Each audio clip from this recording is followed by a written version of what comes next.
د پښتو وایس نیوز چینل درنو لیدونکو سلام ستړي مشئ وخت مو په خیر ښه راغلاست نن ورځې مهم خبر ته په سر کې یادونه کې که چیرې تاسې زموږ یوټیوب چینل نه وي سبسکرایب کړی د تازه او مهم خبرو لپاره در سره پښتو وایس نیوز چینل سبسکرایب کړئ. افغانستان کې د اوسنیو ننګونو لپاره د مخکني ولسمشر اشرف غني نسخه د افغانستان مخکنی ولسمشر اشرف غني په یو غږیز پیغام کې ملي اجماع او سیمه ییزه همکاري په هیواد کې د اوسنیو ننګونو یوازینی حل لار ګڼي. مخکنی ولسمشر محمد اشرف غني په خپل پیغام کې یو ځل بیا له اوسني وضعیته د هیواد د وتلو لپاره خپلې حل لارې وړاندیز کړي دي. اشرف غني د افغانستان نه د وتلو وروسته کابل د اسلامي امارت لاس ته ولوېد.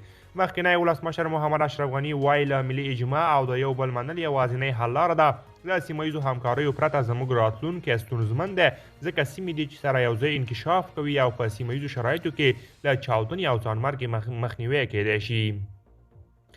ښاغلي غني د خلکو اقتصادي وضعیت اندېښنونکی ګڼي او وایي چې د نړیوالو مرستو د جذب لپاره طرحه لري.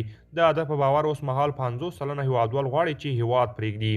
ښاغلي غني وویل له هغې جګړې سره چې اوس په اروپا کې یې لمبې پورته شوي دي له نورې نړۍ سره مرستې کمیږي او هغه اقتصادي ناورین چې نن ښایي له ډېرې پراخې کچې سره د ټولو نړۍ کې بیا ځلې ژوندی شوی.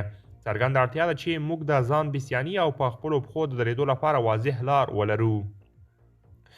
اسلامي امارت تر اوسه د اشرف غني د څرګندونو په تړاو څه نه دي ویلي خو د چارو ځینې شنونکي په دې باور دي چې د اشرف غني خبرې چندانې اغیز نه لري.